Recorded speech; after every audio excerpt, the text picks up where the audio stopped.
How do you exploit the best cash game players in the world? Well, first you gotta say, fuck GTO, GTO's got to go. Second, you need to make them play after your rules. And third, you take advantage of their mistakes. No, this doesn't mean you should become a field player. What this means is don't take the first output the solver gives you and blindly follow it. Let's take this spot as an example. If we put in 2 bet sizes as an option for the button to c-bet, we'll see Piosolver give us a result that is basically range betting for a small sizing on a flop. Stefan says, fuck that. How do we know? Well, he checks behind. I think it's safe to assume that he knows that having a small sizing in the spot would result in a range betting strategy. So seeing him have a checking range leads to only one conclusion, which is that he's playing a big bet or check strategy.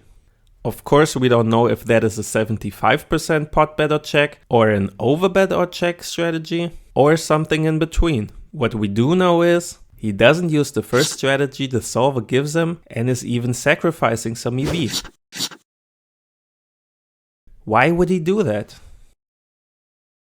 Well, maybe because no one else is doing that.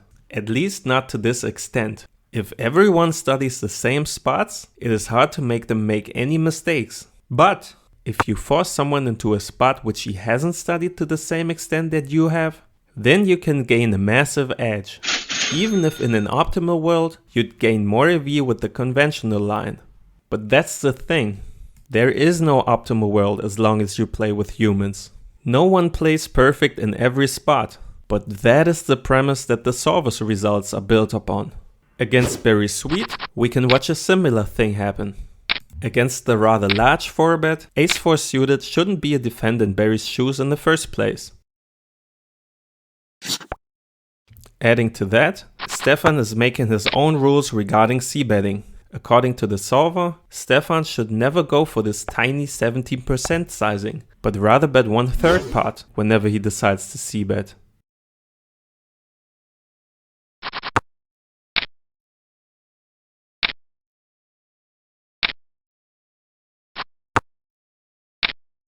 And against the 17%, ace-4 suited is never being raised.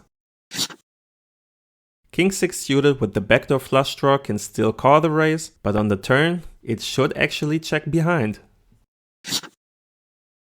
And the preferred sizing isn't even a 1/3 pot bet, but much smaller. Unless, of course, you're getting called by a combo that should not be called. And getting bluffed by it on the river.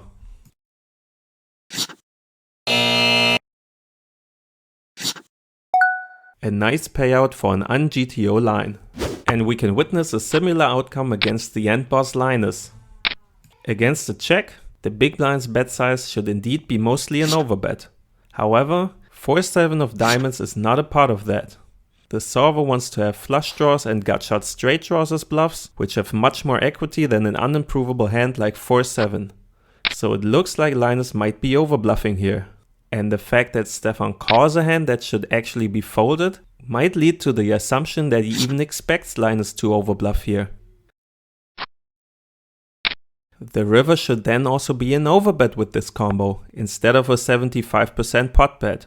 By overbetting, you are creating fold equity against these lower ace-x hands, which can call the 75% pot bet much more often. Now you might think that instead of having multiple bet sizing options in this spot, Linus might just simplify and use a 75% pot bet only. But even then, the solver doesn't like betting 4-7 and just checks and gives up.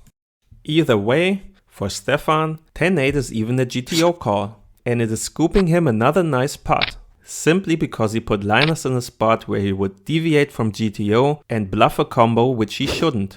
Where can you implement some lines into your game that may not be well explored by your opponents?